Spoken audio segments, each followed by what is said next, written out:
Bonsoir et merci d'être fidèle au rendez-vous. Au programme de la première partie de ce Top Sport, du football, du basketball, du cross chez les scolaires essentiellement, du rallye. Donc voilà pour la première partie. La deuxième, on vous annonce tout de suite. On parlera bicross, on parlera moto, on parlera skate.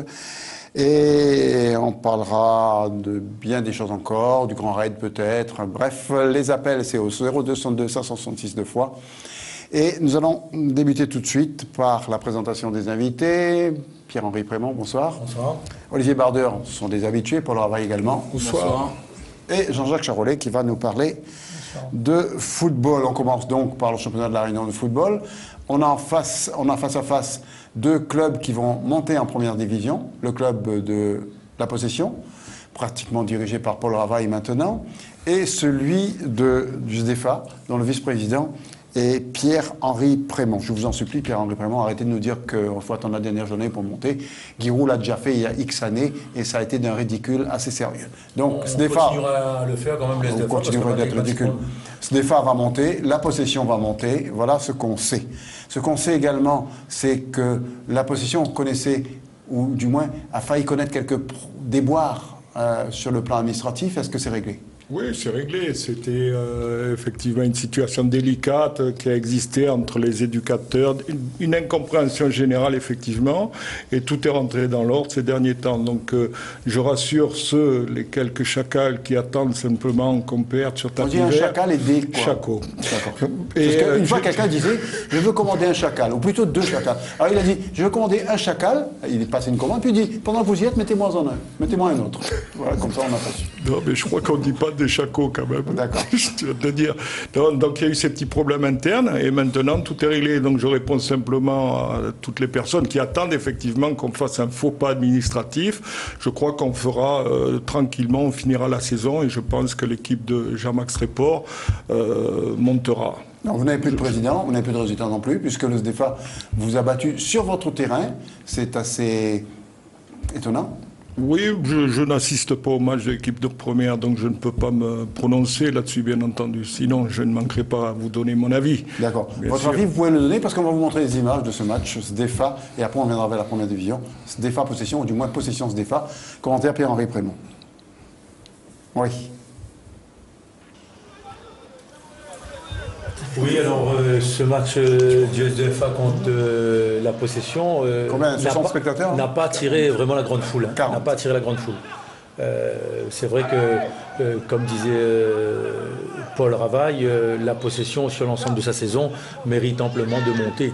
Les problèmes administratifs sont réglés, donc normalement la Possession devrait, avec ces 3 points d'avance qu'ils ont encore, comme il ne reste que 3 journées, ils devraient normalement monter en. Non, mais ils vont monter. S'il n'y a pas de problème administratif, ils sont sûrs de monter. Pas normalement, ils sont sûrs. Mathématiquement, ils sont sûrs. SDEFA joue en blanc, SDEFA également va monter en première division. Ces deux clubs, qu'est-ce qu'ils vont faire en première division, Pierre-Henri Prémont ? Ils ont les moyens de tenir face à des clubs comme la Capricorne qui, elle, va descendre. C'est faisable. Face à Saint-Paul, Saint-Pierre ou l'Excelsior, ce sera un peu plus difficile.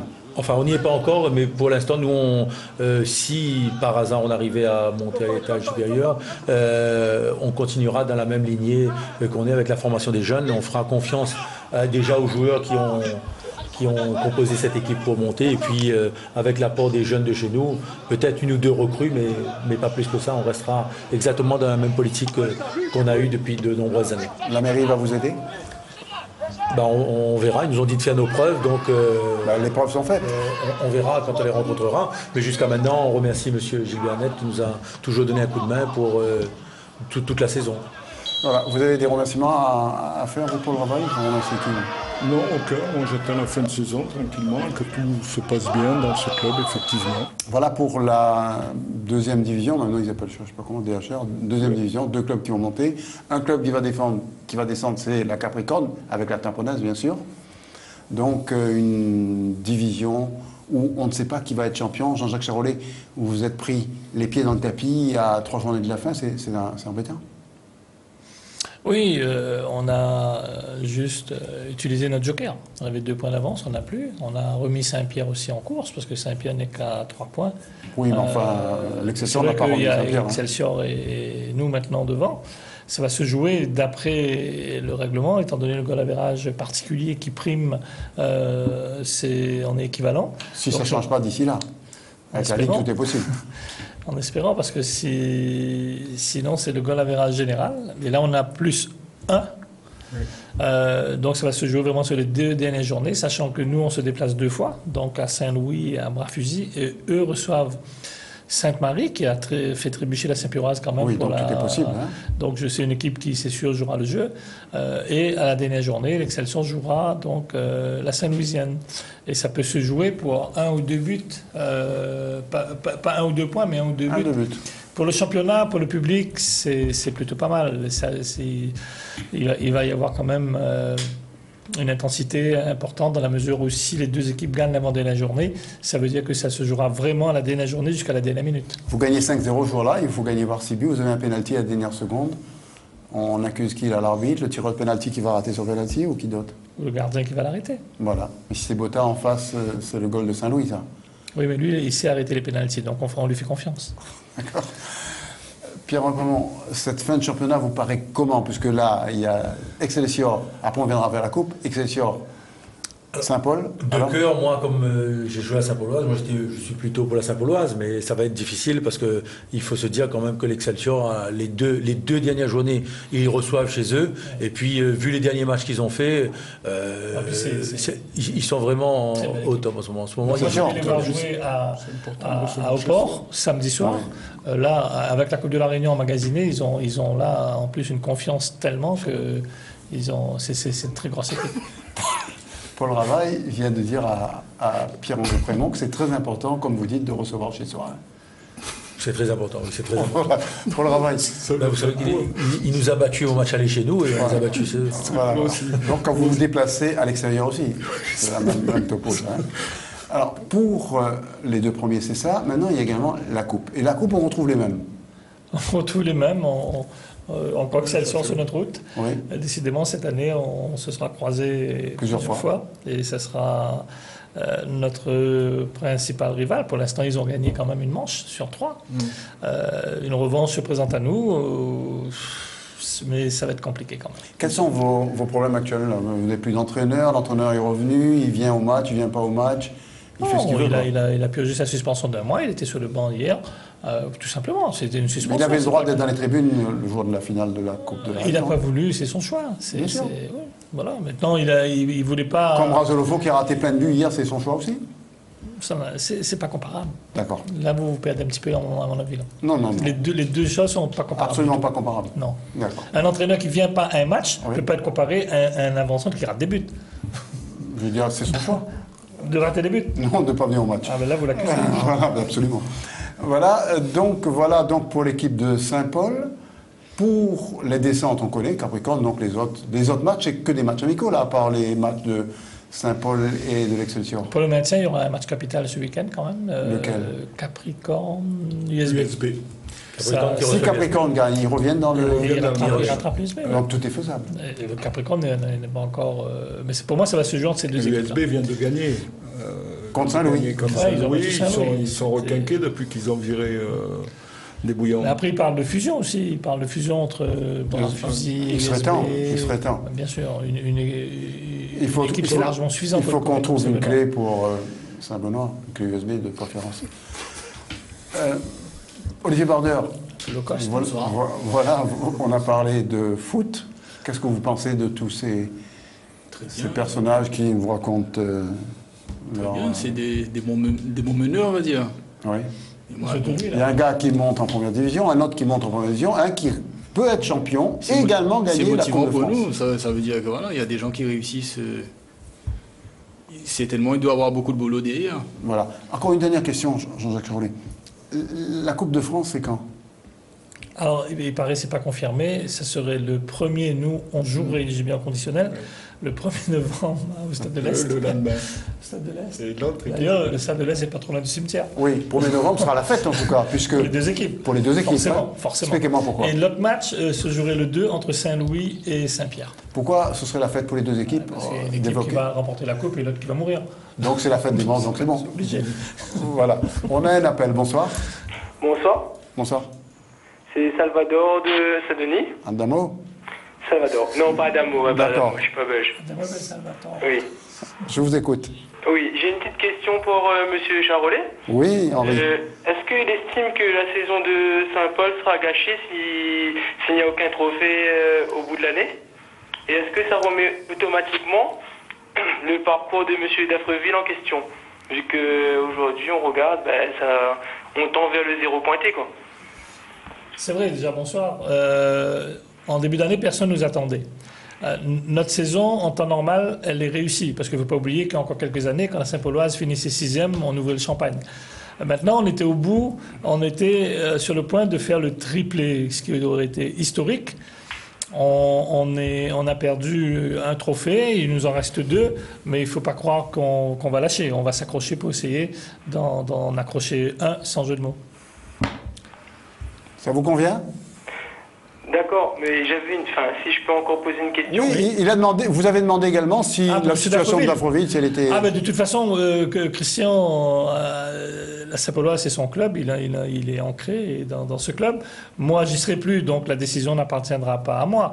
Mais je souhaite quand même que lui, il reste au club, parce qu'il est beaucoup plus important que moi au club, de par ce qu'il a apporté. Que tous les joueurs quasiment tout le monde ont été formés par lui. C'est quelqu'un qui est du cru, il connaît le tissu local et j'espère qu'il sera toujours à la tête de la Saint-Pauloise. Vous avez une autre question? Oui. Monsieur Charolais, vous pensez réellement que l'Excelsior est largement plus fort que l'effectif de la Saint-Pauloise? Est-ce qu'il y a une grosse différence entre l'effectif de la Saint-Pauloise et celle de l'Excelsior? Parce qu'on regarde les deux équipes se valent. Mais à un moment donné, la vérité d'un match n'est pas la vérité de tout le temps. C'est vrai. Oui, vous avez raison. Sur le 11 de départ, on peut dire que c'est presque équilibré. L'Excelsior est quand même au-dessus. Il y a un joueur de la Jeanne qui disait que l'Excelsior, c'est la sélection de la Réunion. Mais il ne faut pas oublier un fait important. Depuis que Giovanni Songoro, qui est pour moi la référence du football local depuis 2 décennies, depuis qu'il a rejoint l'Excelsior, ils n'ont pas perdu un point. Et ça, il a apporté une stabilité en défense et même en attaque. Parce qu'il ne faut pas oublier qu'il a marqué 2 buts refusés en demi-finale de coupe. Non, c'est un monsieur. Et cet apport, pour moi, c'est indéniable. Elle est juste trop forte.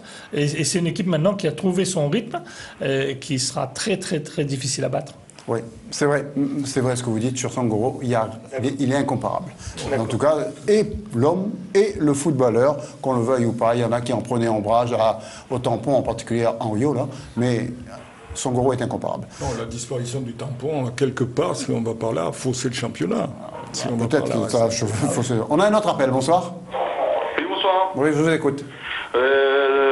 Bonsoir à toute l'équipe de sport, et je serais poser une question à l'équipage Olivier Baradé. Il est là, il vous écoute.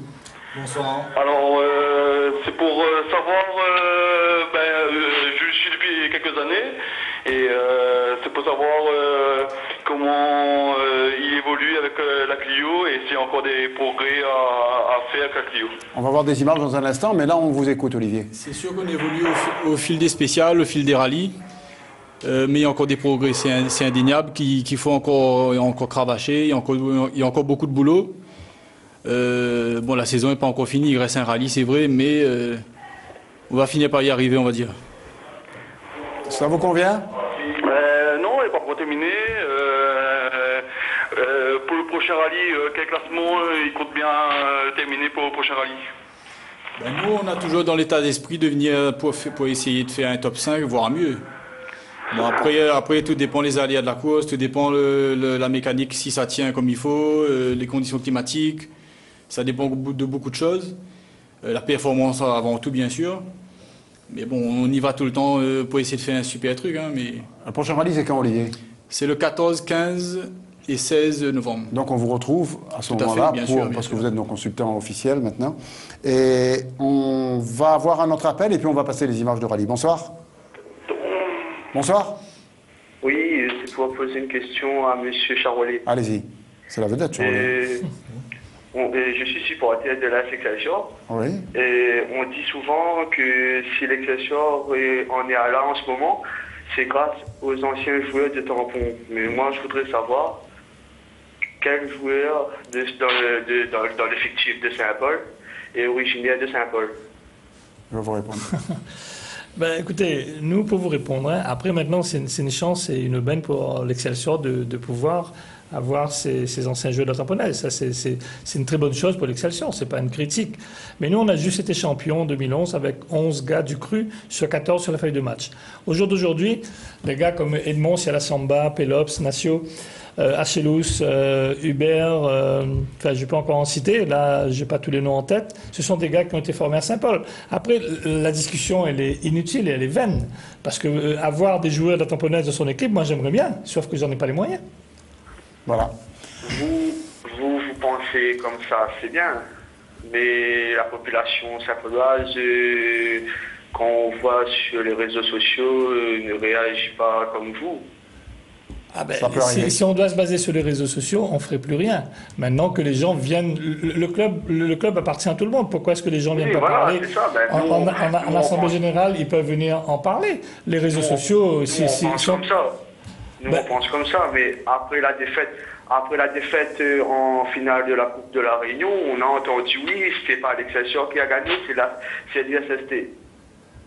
Ah ben, je ne sais pas qui vous a dit ça, mais ça, c'est pas mon problème, c'est le vôtre. Il ne faut pas oublier que nous, lors de cette finale, on est le seul club au monde qui a joué avec son gardien numéro 2, qui est un garçon formé au club. Donc, si on avait une pression particulière, on ne l'aurait pas fait. Là, je pense que vous êtes sur un sujet qui, à mon avis, ne me concerne pas. Ok, merci beaucoup, monsieur. On va revenir maintenant sur le rallye avec Olivier Bardeur. On va voir tout de suite les images qui ont été tournées pour nous, par vous. Tout à fait. Avec vos commentaires, bien sûr. C'est la spéciale des arômes, spéciale dans la plaine des Palmistes, on va dire. C'est la deuxième spéciale. Spéciale très rapide, mais une partie piégeuse. Il y a pas mal de voitures qui sont sorties dans le gauche juste après là. Nous aussi d'ailleurs on a failli y aller. Donc voilà. Très belle spéciale, mais bon, il faut y aller quoi.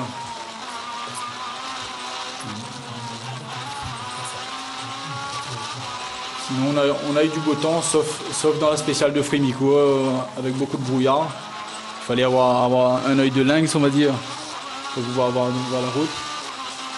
Non, là on est toujours dans la spéciale des arômes. C'est où les arômes? C'est derrière la mairie de la plaine des Palmistes. C'est un chemin bétonné en partie, on va dire. Près de l'église? Derrière l'église. Avec des ralentisseurs aussi. Très belle spéciale, hein. Très rapide. Mais pas de danger, pas de danger particulier. Le seul danger qu'il y avait là, c'est au niveau des spectateurs qui étaient un peu mal placés. Ils se mettaient carrément en face de la voiture et quand on arrivait, c'est là qu'ils sautaient devant. Un genre de toréador? En quelque sorte, toréador. Voilà. Vous avez raté tous ces gars? Ça nous a un peu déconcentrés, on va dire, mais bon, le but c'est fait attention quand même. Il faut être sérieux. Voilà. Il y a des gens aussi qui des fois ont envie de faire n'importe quoi. Et justement. Ils peuvent chuter. Voilà, ils glissent et puis c'est vous qui en êtes le responsable. Voilà, en tout cas, tout à fait. Il y a aussi Frémicourt. Donc il y a la spéciale Frémicourt. On regarde dans la forêt Frémicourt? Tout à fait, oui. Pendant qu'on y est au diable à Varis. Hein. Ok. Voilà, ligne Frémicourt, très connue à la plaine des Palmistes. C'est une ligne très connue à la plaine des Palmistes. Tout à fait. Donc c'est la spéciale de Frémicourt avec beaucoup de difficultés de visibilité, beaucoup de brouillard. À part de la beauté coucou, ça monte. C'est difficile de voir devant, à 2 mètres quelquefois on ne voit même pas. Il fallait quand même rouler, mais nous on a préféré jouer la prudence. Écoutez, le rallye, il faut essayer de rouler pour faire de bons résultats, pour se faire plaisir aussi, bien sûr, mais quand il y a trop de danger, je préfère lever le pied, on va dire. Par sécurité? Par sécurité, pour blesser personne, pour pas abîmer la voiture aussi. Pour moi, quand la sécurité n'est pas réunie au niveau visibilité... Les commissaires ne peuvent pas mettre un peu de sécurité là-dedans? Au niveau du brouillard, personne ne peut rien faire. Personne ne peut arrêter le brouillard. Quand le brouillard se lève, personne ne peut rien faire. Après, il y en a qui réussissent plus ou moins à rouler vite là-dedans, hein, mais bon, après, il faut prendre des risques. Est-ce que c'est des risques raisonnables ou pas? Je ne sais pas. Maintenant, quand on vient faire un rallye, c'est sûr qu'on va essayer de donner le meilleur de soi-même. Mais maintenant, quand les conditions de sont sécurité difficiles, sont pas réunies, il y a des risques aussi. il faut être raisonnable de temps en temps. En plus, vous avez dit que les spectateurs n'étaient pas au bon endroit. Tout à fait. De la sécurité. Surtout au bon endroit pour se faire renverser. Ceux qui partent après vous, il peut ne plus y avoir de brouillard. Donc, il y a une ça peut arriver aussi. 4-5 voitures derrière peut passer. Pas grave, deuxième mi-temps. Ça arrive, ça? Ça peut arriver, s'il y a plus de temps dans notre temps. On a oublié les féminines, mais pas du tout. On voulait montrer, laisser pour la fine bouche, le match de la possession en féminine. Chez les garçons, ils ont perdu, alors chez les filles, Pierre-Henri Prémont. Chez les filles, c'était le match phare entre les deux premiers de la première division. Ouais. L'AS Possession contre... La Possession joue en rouge, je suppose, contre Jeanne d'Arc. En rouge contre l'équipe de Léperon. L'équipe de Léperon. Alors, j'étais agréablement surpris par le niveau de ces féminines, où vraiment le football est vraiment avec une passion. Et il y avait... Je vais vous faire voir dans un moment, je ne sais pas si on va voir, parce que j'ai filmé, il y avait plus de monde. On sait que c'est vous qui avez filmé, parce que parfois on voit le ballon. À ce match, il y avait plus de monde à ce match féminin qu'au match SDFA La Possession. Vraiment, on voit le travail magnifique de l'entraîneur Paviel, qui est de La Possession aussi, qui vraiment a fait un énorme travail dans cette section féminine de La Possession, qui a emporté sur le match au sommet sur 3-0. C'est un bon résultat. Un très bon résultat. Paul Ravaille, vous occupez également de... Oui, tout à fait. Justement, j'étais à ce match-là. C'est intéressant de suivre les féminines. C'est intéressant de voir également le travail qui est fait à ce niveau-là. On voit l'équipe première là, qui a battu les Perrons. Il y avait eu quelques incidents l'allée, mais rien de bien grave. Donc, mais elle tenait à cœur à les battre, véritablement. Mais on a quand même les U15, où nous avons 2 gamines qui sont présélectionnées en équipe de la Réunion. Et surtout en senior, nous en avons 9 qui sont présélectionnés pour les Jeux des îles. Donc là, ça veut dire quoi? Ça veut dire qu'il y a quand même un gros travail de fait par Jo Paviel, justement, un travail sérieux. Et c'est vrai qu'ils n'ont jamais été véritablement dans les turbulences. Et ces filles-là, moi, je les vois, je les suis. Elles sont motivées, elles ont envie d'avancer. Et je crois que c'est un très très bel exemple que nous, au niveau des garçons, on devrait suivre, véritablement. À noter qu'au ce match phare, un très bon état d'esprit des deux équipes. Bien sûr. Voilà. Et un autre exemple à suivre, c'est les collèges. Les collèges qui organisent des crosses en début d'année. Et on va regarder le cross du collège de Montgaillard. C'était à Saint-Denis, c'était la semaine dernière. 1600 enfants, donc 1600 élèves pour ce cross qui a commencé le matin, l'après-midi, avec les 3e et 4e l'après-midi. En rouge, c'est les élèves de 3e. En bleu, c'est les élèves de 4e. Et on peut dire que ça a été un succès total. Même Pader, qui jouait à la Patriote, Pierre-Henri Prémont, c'est un excellent joueur. C'est lui qui s'occupe de l'école de foot de l'équipe de Montgaillard, du collège de Montgaillard. Et là, on voit donc le départ. Et c'est une habitude maintenant, tous les ans, ces collèges qui font des crosses. Et ça met un peu de cohésion dans ces écoles. Voilà le charmant jeune homme qui court très très vite. Et le départ de la classe de 3e est là un des premiers pour les 4e. Bref, une après-midi, une journée très réussie et à mettre à l'actif du staff technique du collège de Montgaillard avec, entre autres, Daniel Munoz.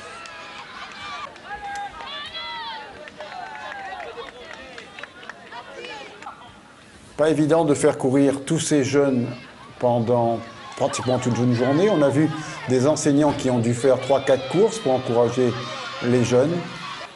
Et on comprend la satisfaction de ces dirigeants et de ce staff carrément du collège de Montgaillard. On va voir tout de suite les interviews, en particulier celui de leur directeur, M. Jean-Marc Stampani. Tu es content d'avoir gagné? Non, un peu plus loin. Fatigué là? Oui. Allez, donne-moi juste ton prénom. Et la mine. J'essaie de dépasser le premier et le dernier. Alors, vous êtes prête pour cette épreuve? À la marine? Ouais, ça va, un peu stressé, mais bon. Ça ira quand même? Ouais. D'accord? Et toi? Oui. Vous allez porter bien haut les couleurs de votre collège? Oui. Tout se passera bien alors?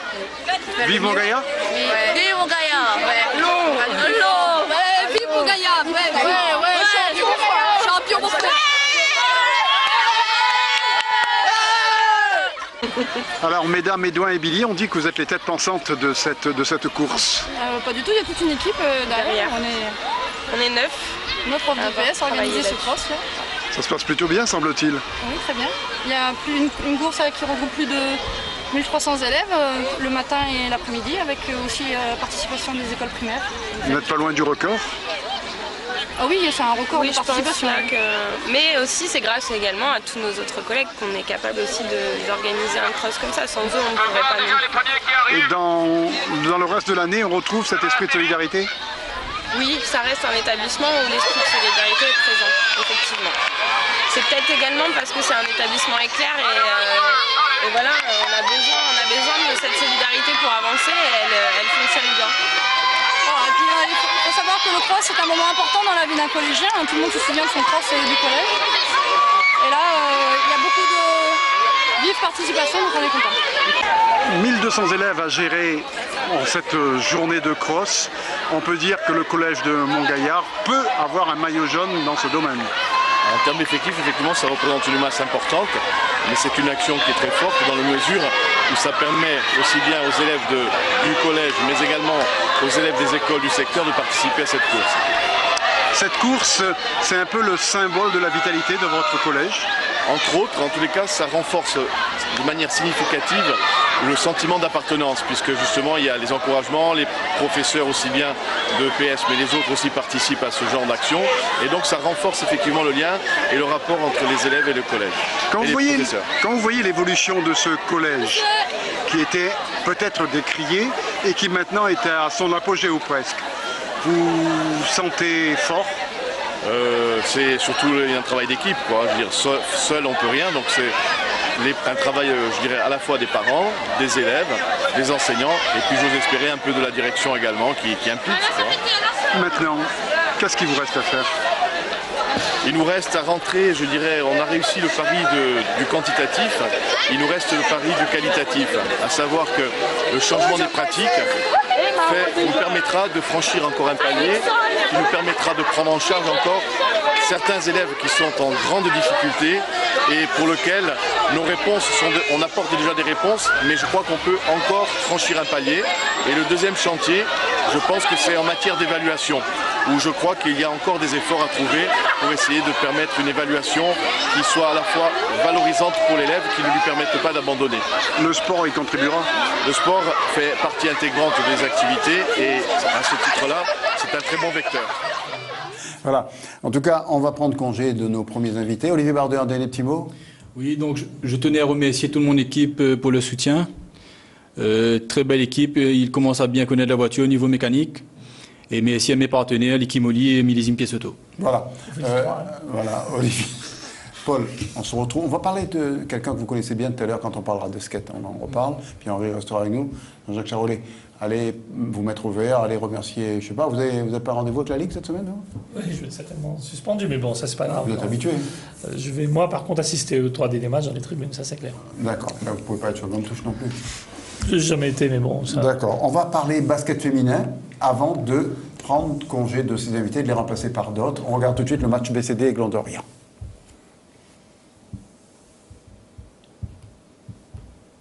Jeudi 16 octobre, la deuxième demi-finale de la Coupe régionale de France s'est jouée au gymnase de la Montagne. Elle a été remportée par le BCD aux dépens du CO Montagne sur le score de 72 à 85 et au terme d'un match équilibré en première période mais qui a tourné à l'avantage des BCDiens, plus en jambes et plus offensifs dans la deuxième partie de la rencontre. Vous étiez un petit peu fébrile. Alors c'est vrai qu'on a été un peu fébrile sur certaines situations. Maintenant, on est dans une phase d'apprentissage avec l'arrivée de Jimmy Verov. C'est vrai qu'on travaille beaucoup donc sur des systèmes qui sont assez fermés. Donc effectivement, ça laisse peu de place à du jeu libre. Donc maintenant, je pense qu'on va continuer à avancer. Maintenant, il y a une bonne équipe aussi en face de la Montagne qui a fait des bons résultats face aux grosses équipes de la Ligue. Donc voilà, c'est quand même un résultat satisfaisant. Il faut qu'on avance petit à petit, on a encore du travail. Vous êtes prêt pour la finale contre Saint-Paul? Oui, on est prêt, de toute façon on est prêt, il y a un avant-goût là dans 2 jours. Donc je pense que Saint-Paul va peut-être pas se livrer par rapport à ce qu'ils vont faire, parce qu'ils aimeraient remporter ce trophée-là. Nous, on a l'habitude de ce genre de rencontres, donc nous, on va le jouer à fond, les deux matchs, sur ce match-là et la finale, il n'y a pas de souci. Dans quel compartiment du jeu vous allez essayer de travailler? Alors, c'est vrai que les équipes se sont rendues compte, c'est vrai que sur le jeu intérieur, on est très fort. Là maintenant, il faut qu'on arrive à travailler plus sur le jeu extérieur. Ce soir, on prend pas beaucoup de shoot, en fait. Bon, c'est dommage, on a un bon pourcentage. Les ballons ne sont pas ressentis au bon moment. On a encore un petit problème de timing. Après, là où vraiment il faut qu'on bosse, ce sera la défense. Qu'est-ce que vous avez fait là? Vous avez joué à l'élastique là? C'est un peu ce qui se passe depuis le début du championnat. On est souvent derrière, on arrive à revenir, on repart. À chaque fois, il y a des relâchements. On a un groupe qui manque de taille pour l'instant, avec pas mal de joueurs blessés. Donc on espère que ces joueurs-là reviennent assez vite pour qu'on puisse commencer à bosser sérieusement. Parce que même à l'entraînement, on a du mal à être au complet. Donc forcément, si on ne travaille pas correctement, il ne faut pas espérer de grandes choses derrière. On n'a pas pu créer un collectif assez rapidement. Donc ça s'est créé au fil des matchs. Parce qu'à l'entraînement, on n'arrive quand même pas à le faire non plus. Donc je pense qu'à un moment, il faut qu'on décide d'un objectif et que soit on se met dedans et on s'entraîne correctement et on jouera correctement forcément, soit ça va être comme ça et on ne pourra pas espérer mieux que ce qu'on fait depuis le début, ce qu'ils réalisent depuis quelques années. Le choc tant attendu entre les Dionysiens et les Saint-Paulois redonne bien lieu pour cette finale de la Coupe régionale de France. Les deux équipes qui se rencontrent demain en championnat auront l'occasion de peaufiner leur réglage et de répéter leur gamme avant la grande confrontation.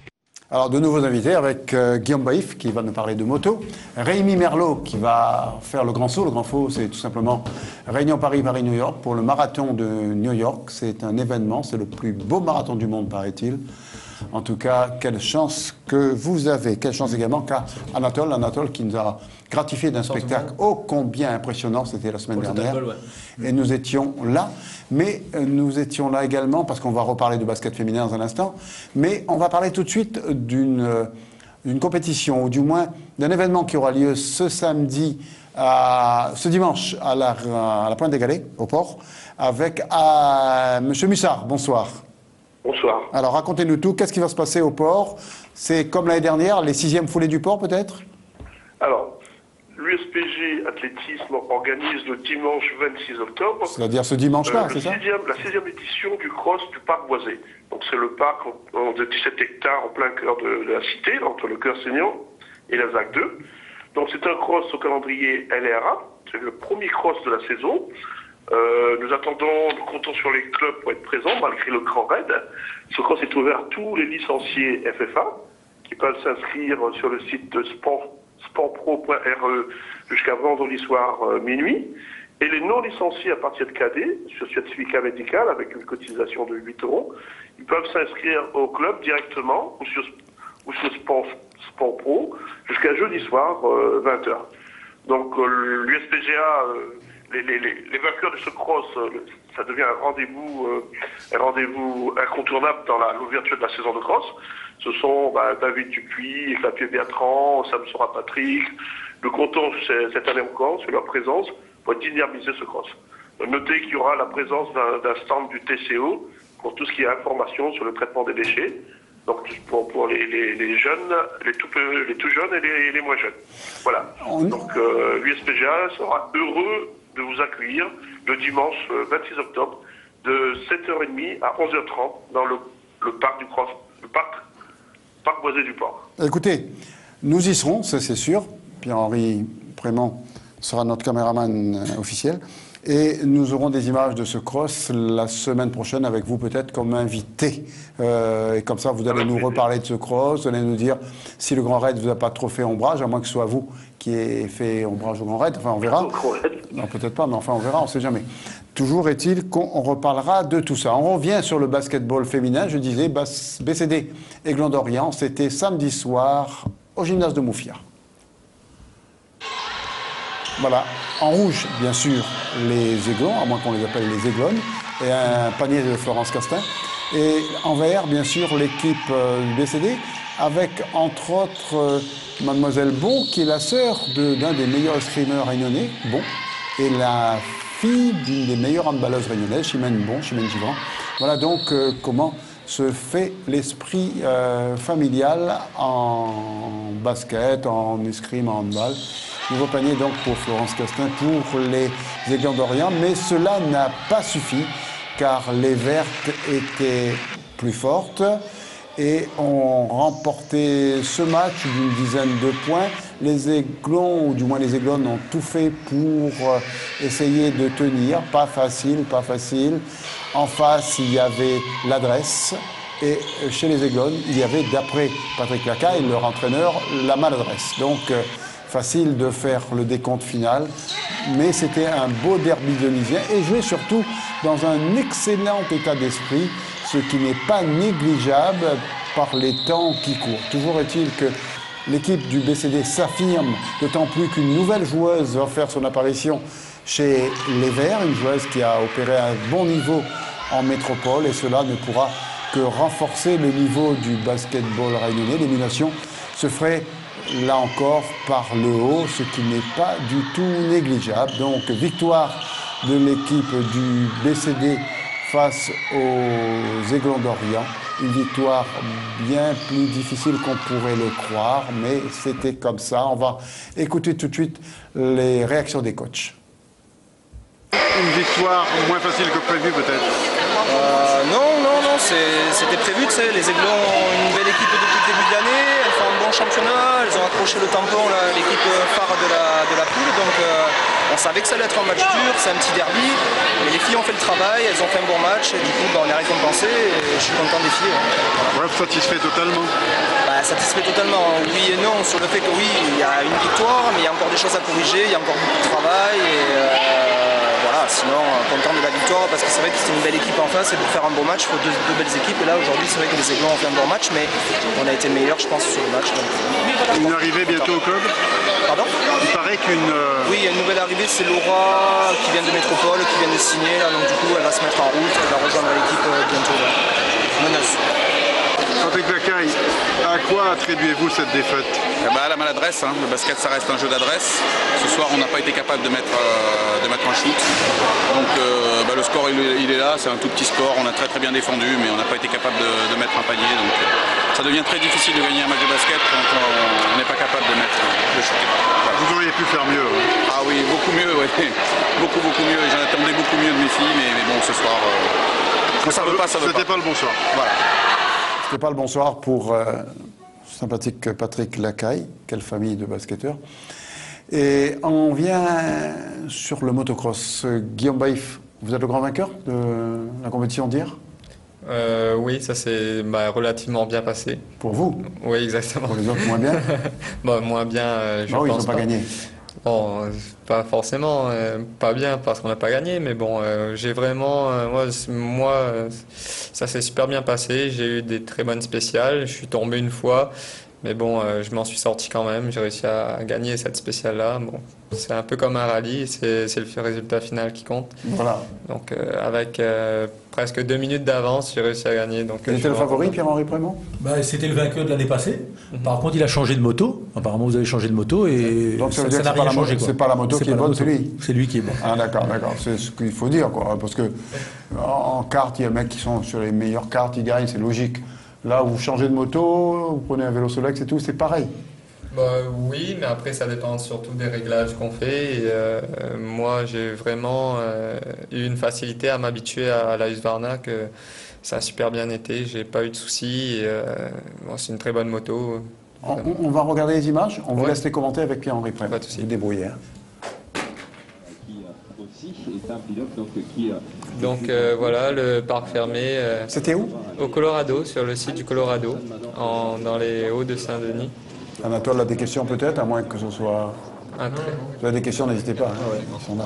Bon, un très beau site qui a été mis à disposition par la ville de Saint-Denis, que justement on remercie parce qu'on a vraiment eu beaucoup de plaisir. C'est agréable là, on dirait. Oui, c'est un site habituellement assez touristique où il y a beaucoup de monde qui viennent pique-niquer. Là, on a eu beaucoup de plaisir dans la grande étendue d'herbe. Donc voilà, là c'est des passages. Là c'est moi qui passe. Ah non, c'est les petits, pardon. C'est les petits... les jeunes, les futurs champions de la Réunion. Il y a déjà un très bon niveau à la Réunion, donc j'espère que ça va continuer. Quand vous vous heurtez à des pilotes métropolitains, comment ça se passe dans ce genre de compétition? J'ai eu l'occasion d'aller... vous frotter à eux? Il y a un mois, j'ai été en France pendant 2 semaines. J'ai pu faire 2 compétitions j'ai été en France et en Belgique, où j'ai eu l'occasion de rouler avec de très bons pilotes. Donc un qui a gagné justement la Coupe des régions de France. Donc toutes les régions confondues étaient représentées par les meilleurs pilotes de chaque région. Comment vous le sentez par rapport à vous? Je me sentais super bien. J'ai fait des bons chronos. J'étais pas loin. J'étais dans la Manche. J'ai fait juste derrière lui. Donc on n'est pas ridicule. Non, pas du tout. On a un très bon niveau à la Réunion. Donc avec Pascal Dorseuil, Gauthier Lorenz et connu tout ça. Voilà, et Timothée Waro. On a un très bon niveau, donc il ne faut pas lâcher. Il y a des jeunes qui montent, qu'il faudra bien former. Je suis sûr qu'on... Il y a la relève? Oui, il y a de la relève. Il faut juste un peu plus de formation et je suis sûr qu'on pourra arriver à avoir un très très bon niveau à La Réunion. En tout cas, il y a toujours beaucoup de monde au Colorado où chaque compétition de cross ou d'enduro, il y a toujours du monde. Ouais, il fait bon, on peut pique-niquer. Les gens sont venus en famille. Vraiment, le site était agréable et une très bonne organisation. On va écouter quelques personnes que vous avez rencontrées, Pierre-Henri Prémont? Oui, on a rencontré on va voir, c'est la surprise. Depuis ce matin, ça s'est bien passé apparemment? Oui, c'est très bien passé. Oui, c'était très bien passé. Après la 3e manche, je suis tombé. Ça fait partie de la course, mais ça m'a pu tourner à mon avantage et on verra à la dernière manche ce que ça donne. Là, pour l'instant, je pense que je suis 2e. Voilà, et j'espère que ça va bien se dérouler la dernière manche. Ne pas tomber surtout. Et voilà. C'est très bien organisé. Le circuit est parfait. Ça aurait pu être un peu plus grand, mais bon, ils ont fait ça comme ça, c'est déjà super. Et je suis content qu'ils ont fait ça. Et voilà, super, administrateur, ils ont bien travaillé. Votre cylindrée, c'est quoi? 85, 4e, 2011. J'ai pas fait un bon scratch à la fin, un bon général, mais j'ai pu faire le temps absolu des spéciales. Donc je suis assez content d'avoir fait le temps scratch devant Guillaume qui était très rapide. Et après j'ai pas eu vraiment le temps de préparer ma course. Il fallait reconnaître à pied avant la spéciale et comme je travaille toute la semaine, j'ai pas eu le temps de venir voir ça. Donc ça a été un peu à l'arrache. Le circuit, l'organisation, voilà, comment ça s'est passé? Donc l'organisation super, c'est un super circuit comme d'habitude. On prend beaucoup de plaisir à venir rouler ici et puis l'ambiance est au top. Donc voilà, félicitations à eux et à l'année prochaine. Alors Laurent, la relève est là. Doucement, oui. Bon, il voulait faire cette course-là à tout prix. Je dis bon, allez, pour une première, allez, on y va. J'ai préféré ne pas rouler et de le regarder aujourd'hui, quoi. Alors cette première course, comment ça s'est passé? C'était bien. Au début, je ne connaissais pas le chemin et après j'ai appris par session. Alors tout le temps, on est dans le paddock avec papa. Et là, aujourd'hui, c'est papa qui est dans le paddock et vous là. Alors comment? C'est bien. J'aimerais faire le championnat. Bon, apparemment, papa va rester dans le paddock. Je sais pas. Il est motivé, on verra bien. On va aller doucement. Pas précipiter les choses. Voilà. Sympa ce Laurent Waro, hein, gentil garçon, qui ne se prend pas au sérieux, qui est un garçon extrêmement sympathique. Et là, si la relève suit, le garçon devrait être aussi sympathique que le père. C'est tout le mal que nous lui souhaitons. Lucas Robert, il va vous suivre? J'ai fait un peu sa connaissance justement ce week-end, donc j'ai trouvé que c'était un très bon jeune qui roulait très bien. On a communiqué un peu ensemble et je pense le revoir cette semaine pour affiner tout ça. Un peu tout ça, oui. On va aller un peu plus loin, on va aller à New York. C'est le marathon de New York dans quelques semaines. Après, on viendra vers le skate, parce que Lucas Robert fait également du skate, d'après ce que j'ai compris. La trottinette, enfin, c'est pareil. Comme, toujours un guidon entre les mains. Et puis, on ira à New York, parce que c'est le marathon dans quelques jours. Et New York, c'est la ville qui ne dort jamais. Et Rémi, qui est notre invité ce soir, Rémi Merlot, ne va pas dormir très très souvent à New York, surtout s'il fait le marathon. On regarde des images du marathon, et puis on verra ça avec Rémi Merlot, qui s'est affiné pour y aller.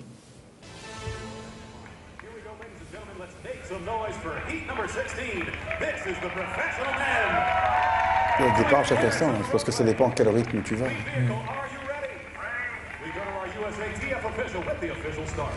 Alors, vous allez prendre un départ comme ça, Rémi. Alors, vous vous attendez à quoi, à ce marathon de New York? Je me suis bien préparé physiquement, j'ai pris quelques petits renseignements quand même au niveau de température et tout ça. Je sais que de mon hôtel jusqu'au départ, on va attendre des fois 2 heures, 2 heures et demie. Ah bon, pourquoi puisque c'est départ, il y a les élites devant. Ah oui. Et puis des petits colons comme nous derrière, je dirais. Comme vous dites. Et donc, nous, on attendra un peu plus, donc il va falloir bien se couvrir et puis bien préparer donc, tout ça. Donc, quand vous allez prendre votre départ, il y en a qui sont déjà arrivés? Non, arrivés quasi pas, quoi, mais ils auront une bonne heure, une heure et demie sur nous. Parce que là, c'est les élites qu'on voit. Et ils sont pas nombreux. Non, mais il y a d'autres élites. Après, vous allez voir une élite réunionnaise juste après. Ouais. Mais c'est une foulée comme ça pendant 42 km. Ça fait quelle vitesse là, ça va très vite. Parce que le dernier record, on discutait de ça justement avec mon entraîneur Jean-Jacques Puyanon. Et on discutait, ça va tellement vite que moi, pour vous expliquer, je devrais faire 3h30, 3h40 sur un marathon et je pourrais les suivre sur 300 mètres. Pas plus? Non. Et pour aller beaucoup plus loin, le record du monde aujourd'hui, il est détenu par... c'est à 2,02, d'accord? On prendrait le champion de France du 10 km, qui est Dominique Chevelier, on le mettrait au 30e kilomètre. C'est-à-dire qu'il ferait les 10 derniers kilomètres avec ce qui gagne en ce moment. L'autre le battrait quand même, il n'arriverait même pas à le suivre. Alors que l'autre a déjà fait 30 km. Oui, l'autre a déjà fait 30 et il finit en moins de 28,55 le dernier 10. 28,55, c'est un temps que personne ne fait. C'est le champion de France qui fait ça. C'est-à-dire à La Réunion, on fait... À La Réunion, on fait 30 minutes. 30, 29, voilà, Briannon fait 27 et quelques. 27 et pas, mais je veux dire, pour expliquer, là, ça commence à... Regardez la foulée, alors qu'il y a encore 37 km à faire. Hein. Vous allez nous ramener des images de... J'espère bien. Parce qu'il y a toute une délégation française qui ira à ce marathon, comme tous les ans. Comment on peut s'inscrire au marathon de New York? On ne peut pas s'inscrire en individuel comme ça. Il faut passer par un tour opérateur, par une agence de voyage, chose que j'ai fait moi. Et on nous vend un package, c'est-à-dire 5 jours, l'hôtel, le transfert, le marathon. On est pris en charge. C'est un peu mieux aussi, je veux dire, on n'a pas à se soucier de certaines petites choses. Vous êtes pris en charge du début à la fin? De Paris jusqu'à le marathon, voilà. Tout est calé. Les transferts... Si vous avez un coup de pompe pendant le marathon, c'est eux qui vont relèver? C'est nous-mêmes. Ah bon, d'accord. Là, on prie Dieu. Alors là, vous aurez le dessert 9310. Non, ça c'est une photo que c'était pour le marathon de Paris, mon premier marathon de Paris. Ça, c'est la Costang que j'avais fait, parce que je faisais un peu de montagne et je continue à faire. Ça, c'est le championnat de marathon à La Réunion qui vient de se faire, le dernier. Là où je me suis rassuré à 3h40. Oui, juste pour dire que vous vous échauffez un petit peu, quoi. Voilà, question de mettre tout en place. Ça, c'est l'Odyssea, c'est la course à Étang Salé. Où je donne souvent des coups de main, que ce soit Odyssea ou bien... Vous faites une œuvre humanitaire, puisque Odyssea... Oui, il y a aussi un truc que j'ai fait et que j'admire beaucoup, c'est le truc handisport qui sera justement sur le trail de Bourbon. Nous, on parle toujours en handisport ici, contrairement à ce qu'on a dit la semaine dernière. Justement, c'est mon fils qui met en place pendant le trail là, et il fera handisport sur le trail de Bourbon. D'accord. Et nous, et là, c'est l'arrivée du championnat. Sur le trail de Bourbon, Pierre-Henri Prémont, vous avez intérêt à prendre des photos, ou du moins des images. Et là, vous courez derrière le vélo, c'est le vélo de quoi? Le vélo, c'est mon fiston qui est dessus. On n'a pas le droit normalement, mais c'est mon ravito mental et moral. Ouais. Et là, on était au 30e kilomètre avec... Quand vous êtes fatigué, vous prenez le vélo et lui, il court? Non, c'est un tétis, je crois. D'accord. On a un appel. Pas dans ma mentalité. Bonsoir. Allô, bonsoir. Bonsoir, monsieur. Oui, bonsoir Dominique, salut Rémi, bonsoir tout le monde sur le plateau. Salut, bonsoir, salut Dominique. Ouais, je voulais juste faire un petit coucou à Rémi avant son départ et son grand périple. Je sais que ça va pas être quelque chose de facile, mais je sais aussi que c'est quelqu'un qui est très bien préparé physiquement, moralement, mentalement. Il fait ce qu'il faut, il a fait ce qu'il faut, je sais qu'il est prêt, je l'ai vu il y a pas très longtemps, on en a discuté un tout petit peu. Moi, je souhaite juste qu'il prenne beaucoup de plaisir et qu'il nous ramène de belles images. Voilà. C'est tout ce que j'ai à dire. Fais-toi plaisir, prends du plaisir, représente-nous bien là-bas, et puis voilà. Merci beaucoup Dominique. Tu sais très bien comment je suis, je vais essayer de me faire plaisir, oui. Dominique nous vous a demandé de ramener des images pour Top Sport. Vous avez compris? Oui, évidemment. Évidemment. Il en ramènera pour la réunion tout entière, évidemment. Voilà, en regardant, puisque toute la réunion tout entière regarde Top Sport. Donc vous nous ramenez des images. Vous êtes de nouveau reçus. Ça arrive à un moment. Emmenez Dominique avec vous si vous voulez, il n'y a pas de problème. Mais au moins, avec grand plaisir. On aura de belles images du marathon de New York. Il va surtout, je crois, réaliser un rêve. Un rêve d'enfant. Rêve, et puis que font beaucoup de coureurs aussi, qu'on soit coureur sur route, montagne ou marathonien, ou peu importe. À un moment donné, on a tous un rêve, et je crois que lui va réaliser son rêve, et c'est là où il va prendre beaucoup de plaisir, c'est surtout ça, quoi. Merci monsieur, merci Dominique. Voilà. Merci, on se retrouve bientôt parce qu'il va venir avec vous. Puis j'ai une petite surprise pour vous Rémi. J'ai une charmante demoiselle qui veut vous parler. Ah bon? On lui laisse parler? Ah voilà. Allez-y. Allô? Allez, il ne sait pas qui vous êtes, hein? Allô? Allez-y madame, allez-y. Allez-y ma soeur. Oui, bonsoir Rémi, c'est ta soeur Marité. Salut Marité. Voilà, je voulais te faire un petit coucou. Je te dis plein de bonnes chances pour ton marathon. Merci beaucoup, oui. Et puis, je suis de tout cœur avec toi et je suis très contente que tu aies pu réaliser ton rêve. Voilà. Merci beaucoup, c'est gentil. Voilà, je t'embrasse bien fort, ta soeur qui t'aime. Bisous, bisous, merci. Nous, notre rêve, nous, c'est...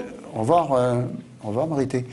Notre rêve, c'est d'inviter les gens de la petite île. Il y a toujours une grosse audience. On a 2 copains qui viennent tout le temps. C'est les 2 meilleurs coureurs de la petite île. On ne les présente plus. Ils sont toujours là. Il y a toujours beaucoup de monde qui les appelle. C'est Vitrier. Il y a René Paul, il y a Raymond, il y a Eddy. Eddy qui vient là. On a la chance d'avoir beaucoup de champions. Ouais, des mecs vachement sympathiques et toujours très modestes. Ça doit être là. Ça doit être là. Voilà. Et le Diable Chouchou est toujours gentil. Voilà.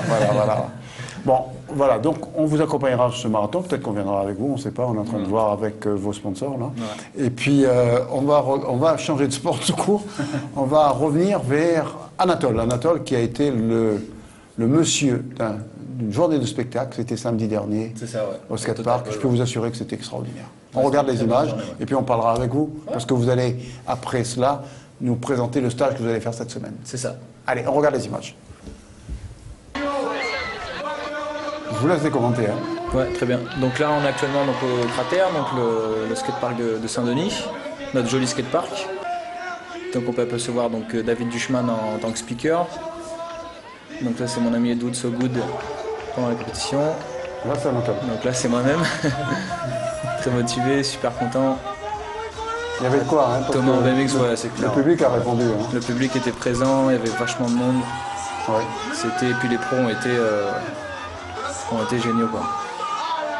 Ouais. Donc Dean, donc moi-même. Spectacle. Anatole qui a fait la première partie du spectacle avec tout seul. Ouais. Voilà, un beau petit flair. J'ai oublié son prénom. Jean-Baptiste. Et voilà, Stéphane Alfano sur le gros gap.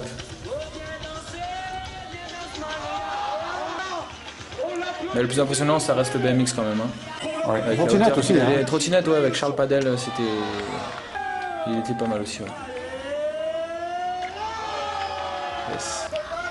Vous avez un outil maintenant pour pouvoir progresser. Oui, tout à fait, ouais, c'est clair. Ouais. Tous les jours, il y a du monde là. Ouais.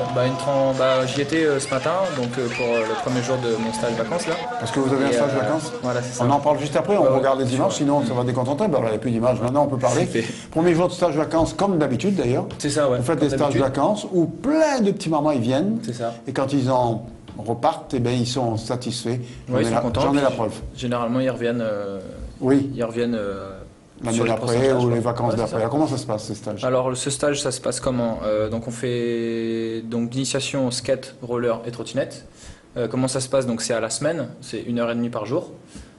Donc on a 2 créneaux, donc de 9h à 10h30 et de 10h30 à midi. Et puis donc on les initie donc ils viennent, ils s'inscrivent, ils payent là-bas et puis voilà, donc les parents nous les laissent ou alors il y a même des parents qui restent. Qui s'initient également au skate? Ouais, il n'y en a pas eu encore. J'espère que ça viendra, ouais. Bon, ils ont un peu peur, mais on essaye de les motiver, ouais. Mais après la soirée de la semaine dernière, je comprends qu'il y ait plein d'élèves qui veulent s'inscrire maintenant. Quand on a vu votre démonstration surtout, tout le monde veut faire comme vous. C'est comme une équipe de France qui remporte la Coupe du Monde de hand ou de foot ou de basket. Et ça a fait un afflux de licenciés après. C'est ça, ouais. Donc on est en train de travailler justement sur la communication de l'association, parce qu'elle n'est pas très visible actuellement sur site. Mais ouais, donc on est vachement d'avoir pu participer donc à l'organisation, donc notamment avec David Barrault. Et non, c'était une très bonne journée. Oui, David Barrault qui est un organisateur hors pair, et ça il faut le reconnaître, c'est un gars très bien. Et d'ailleurs, dans le Grand Raid, il est également impliqué. C'est ça. Grand Raid qui débute donc jeudi soir, Pierre-Henri. Jeudi soir, c'est ça. Jeudi soir, le départ sera fait à Saint-Pierre. Saint-Pierre, vous y serez puisqu'ils vont vous emmener là. Et je crois que vous avez un chapon, c'est-à-dire Rémi, qui vous indiquera les endroits les plus importants du Grand Raid. Hein, d'accord? Le premier ravitaillement surtout. Le premier ravitaillement, après vous allez vous ravitailler à Saint-Denis. Guillaume Baïf, vous avez peut-être des petites choses à nous dire pour terminer, parce que les meilleures choses ont une fin. Oui, moi je voudrais remercier tout le monde, tous mes partenaires qui m'ont permis d'arriver à là. Mon père, Top Moto, Husqvarna, tous mes amis qui me donnent un bon coup de main, Minerva, avec mes parents. Bon, on vous retrouve bientôt, comme ça vous allez annoncer les autres sponsors, d'accord? Voilà, c'est bon. Anatole, donc cette semaine, on vous retrouve au skate tous les jours? Tous les matins, de 9h à midi. Je suis toujours là-bas, c'est ma deuxième maison. Voilà. La semaine prochaine, on aura peut-être des images de ce que vous faites, on aura des images du Grand Raid, on aura des images de la venue du président de la Fédération française de basketball à La Réunion, avec le président de la Ligue également. On aura le cross du port, et puis on aura peut-être, si vous êtes sympa, les buts de Reims contre Montpellier, match qui se jouera samedi prochain. Voilà donc pour le programme de la semaine prochaine. Et puis, on vous accompagne à New York comme convenu. Ouais. C'est nous qui vous remercions de nous avoir invités avec vous à New York. D'accord, mon t-shirt est toujours blanc.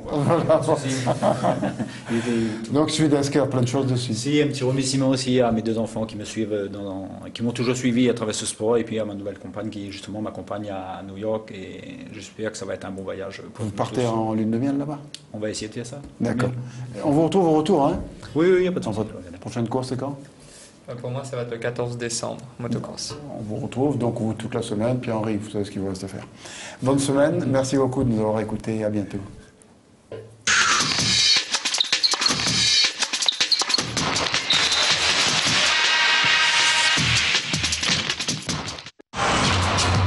Votre émission Top Sport vous a été présentée par la Foire Fouille.